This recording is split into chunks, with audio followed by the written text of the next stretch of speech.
Hello guys, I hope कि आपका आज का दिन शानदार हो और लाइफ में आपके जो भी गोल्स और टारगेट है आप उनको सक्सेसफुली अचीव करें। बढ़ते पिछले 24 घंटों की सबसे इंपॉर्टेंट टॉप 10 अपडेट्स की तरफ आज की सबसे पहली अपडेट आ रही है ब्रिटेन से। ब्रिटेन में भारतीय मूल के कैंडिडेट्स ने इस बार रिकॉर्ड बना दिया है। दरअसल ब्रिटेन में वापस जनरल इलेक्शंस के रिजल्ट पिछले कल आ गए हैं और भारतीय मूल के ऋषि सुनक की कंजर्वेटिव पार्टी 14 साल रूल करने के बाद वहां पर बुरी तरह से हार गई है। लेकिन तब भी ब्रिटेन से भारत के लिए बहुत ही बड़ी गुड न्यूज आ रही है।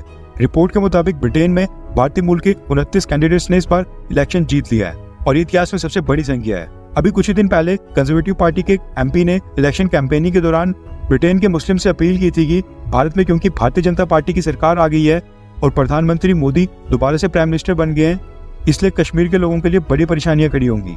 ऐसे में ब्रिटेन के मुस्लिम्स उनको वोट दें ताकि वो कश्मीर और भारत के मुस्लिम्स का मुद्दा ब्रिटिश पार्लियामेंट में उठाते रहेंगे।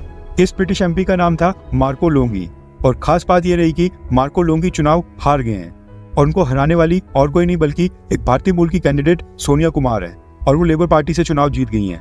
ब्रिटेन के नए प्राइम मिनिस्टर कीयर स्टारमर भी इलेक्शन कैंपेन के दौरान मंदिरों के कई बार दरवाजे घिसते रहे और कैंपेनिंग के दौरान उन्होंने प्रॉमिस किया था कि वो सरकार बनाते ही भारत के साथ फ्री ट्रेड एग्रीमेंट साइन करेंगे और भारत के साथ अच्छे रिलेशंस रखेंगे। हालांकि इतिहास बताता है कि लेबर पार्टी कश्मीर को लेकर भारत को कई बार टारगेट कर चुकी है।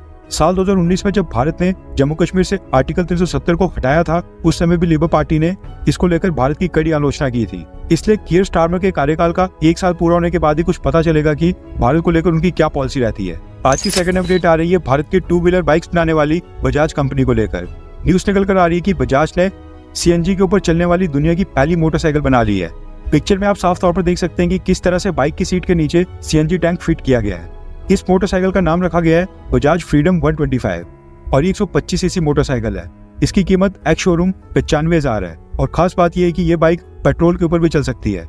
सीएनजी खत्म होने के बाद इसको पेट्रोल के ऊपर भी स्विच किया जा सकता है और इसमें पेट्रोल के लिए टैंक भी दिया गया है। सीएनजी के कारण इस मोटरसाइकिल की माइलेज काफी ज्यादा बढ़ गई है और बजाज क्लेम कर रहा है कि 1 kg सीएनजी के ऊपर ये मोटरसाइकिल 102 किलोमीटर तक चल सकती है, जबकि 1 kg सीएनजी का प्राइस 88 से 90 रुपए के आसपास पड़ता है। स्टेट वाइज ये वेरी कर सकता है, लेकिन मोटे तौर के ऊपर ये बाइक 1 रुपए पर किलोमीटर चलेगी।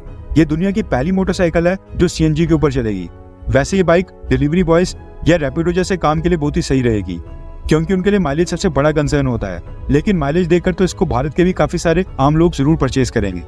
आज की थर्ड अपडेट आ रही है भारत की कुछ स्टेट्स की जीडीपी को लेकर। अब जैसे सभी देशों की जीडीपी कैलकुलेट की जाती है, ठीक उसी तरह से राज्यों की जीडीपी को भी कैलकुलेट किया जाता है और इसी को लेकर भारत की सबसे ज्यादा जीडीपी वाली 5 स्टेट्स का एक डेटा सामने आया है। अभी कुछ ही दिन पहले न्यूज आई थी कि महाराष्ट्र $500 बिलियन की जीडीपी को क्रॉस करने वाली भारत की पहली स्टेट बन गई है। पीआरएस बजट एनालिसिस की रिपोर्ट के मुताबिक टॉप 5 में महाराष्ट्र टॉप के ऊपर है और इस समय महाराष्ट्र की जीडीपी $510 बिलियन है। सेकंड नंबर के ऊपर तमिलनाडु है और तमिलनाडु की जीडीपी है $378 बिलियन। थर्ड नंबर के ऊपर है कर्नाटका जिसकी जीडीपी है $337 बिलियन। फोर्थ के ऊपर है गुजरात और गुजरात की जीडीपी है $334 बिलियन। गुजरात और कर्नाटका काफी क्लोज है और दोनों में केवल $3 बिलियन का ही फर्क है। फिफ्थ नंबर के ऊपर है उत्तर प्रदेश और योगी बाबा के यूपी की जीडीपी है $300 बिलियन।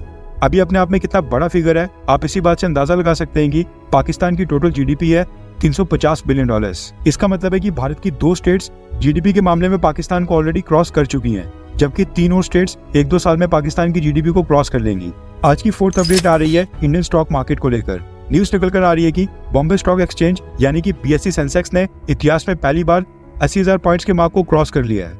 नरेंद्र मोदी जी के दोबारा प्राइम मिनिस्टर बनने के बाद भारत की स्टॉक मार्केट दोबारा से तेजी से ऊपर जा रही है और एक्सपर्ट्स का कहना है कि ये जो साल 2024-25 फाइनेंशियल ईयर चल रहा है, इसके खत्म होते होते यानी मार्च 2025 से पहले ही सेंसेक्स 1 लाख पॉइंट्स के भी मार्क को क्रॉस कर लेगा। आपकी जानकारी के लिए बता दूं कि आज से ठीक 5 साल पहले जुलाई 2019 को सेंसेक्स 40,000 के लेवल के ऊपर था। आई होप कि भारत इसी तरह से आगे बढ़ता रहे। आज की फिफ्थ अपडेट आ रही है टेस्ला कंपनी को लेकर।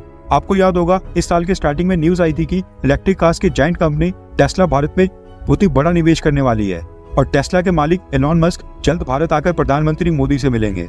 अभी न्यूज इसलिए ट्रेंडिंग के ऊपर थी क्योंकि भारत सरकार ने कार्स के इंपोर्ट के ऊपर एक नया रूल लाया था, जिसके मुताबिक जो कंपनी भारत में मिनिमम $500 मिलियन का निवेश करेगी उसकी कुछ कार्स के ऊपर केवल 15% की इंपोर्ट ड्यूटी लगेगी।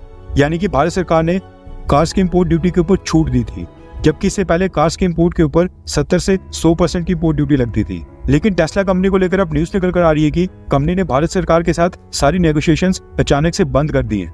इस समय टेस्ला और भारत सरकार के बीच कोई भी बातचीत नहीं हो रही है। इससे पहले इलॉन मस्क ने अपना भारत का दौरा अचानक से कैंसिल कर दिया था और वो सीधा कैंसिल करके चाइना चले गए थे। न्यूज के मुताबिक टेस्ला की भारत में एंट्री अब पोस्टपोन होते दिखाई दे रही है क्योंकि मोदी सरकार ने टेस्ला की कुछ डिमांड्स को मानने से इनकार कर दिया है। आज की 6th अपडेट आ रही है पंजाब के अमृतपाल सिंह और कश्मीर के इंजीनियर शेख रशीद को लेकर। इनमें से एक के खिलाफ टेरर फाइनेंसिंग का आरोप है और दूसरे के ऊपर NSA और UAPA लगा हुआ है। दोनों ही जेलों में बंद थे, लेकिन दोनों ने लोकसभा चुनाव भी जीते हैं, जिसके बाद अब न्यूज आ रही है कि कोर्ट के आदेश के बाद पिछले कल दोनों ने दिल्ली में हाई सिक्योरिटी के बीच मेंबर ऑफ पार्लियामेंट के तौर के ऊपर शपथ ले ली है। अब ये दोनों ही लोकसभा MP हैं और इनकी सिक्योरिटी में CRPF से लेकर स्टेट पुलिस के पर्सनल्स दिन रात लगे रहेंगे। क्या पता इनको NST का भी कवर मिल जाए। फिलहाल मेंबर ऑफ पार्लियामेंट की शपथ लेने के बाद इनको दोबारा से जेलों में डाल दिया गया है और जब ये बाहर आएंगे तब इनको लोकसभा MP वाला पूरा प्रोटोकॉल दिया जाएगा। आज की 7th अपडेट आ रही है बांग्लादेश को लेकर।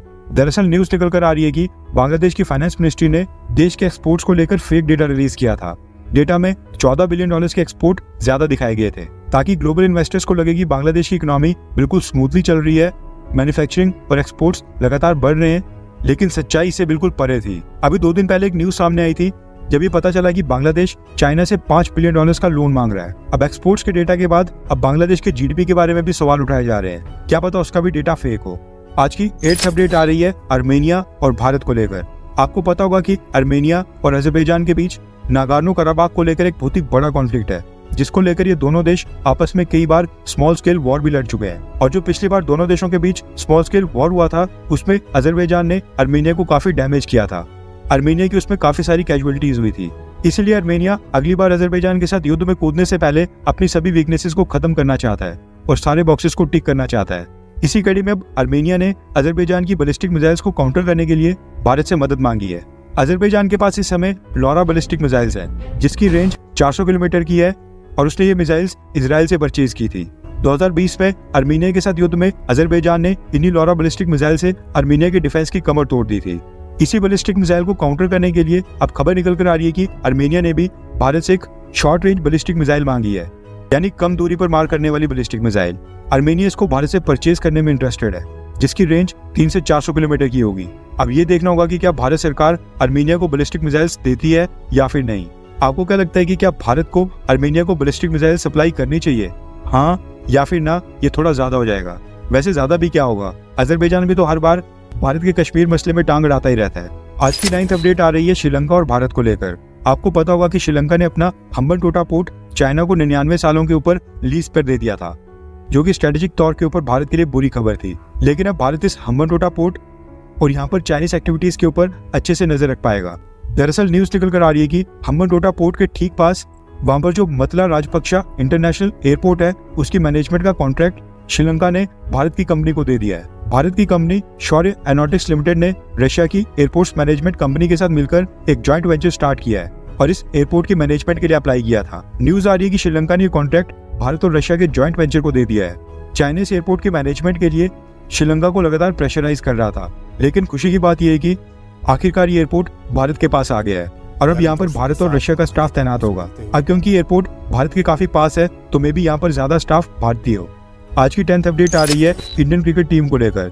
T20 वर्ल्ड कप जीतने के लिए BCCI ने इंडियन क्रिकेट टीम और स्टाफ को 125 करोड़ रुपीस का इनाम दिया था। अब इसके बाद महाराष्ट्र की सरकार ने भी 11 करोड़ रुपए के इनाम की घोषणा की है, लेकिन ये 11 करोड़ रुपीस पूरी की पूरी टीम नहीं बल्कि 4 प्लेयर्स को मिलेंगे जो कि महाराष्ट्र से थे। कैप्टन रोहित शर्मा, सूर्य कुमार यादव, शिवम दुबे और यशस्वी जायसवाल। वैसे आपको क्या लगता है कि क्या हर एक स्टेट को इस तरह से इनाम की घोषणा करनी चाहिए, हाँ या फिर ना? नीचे कमेंट करके अपनी राय जरूर बताएं। आज के लिए बस इतना ही। जय हिंद, वंदे मातरम।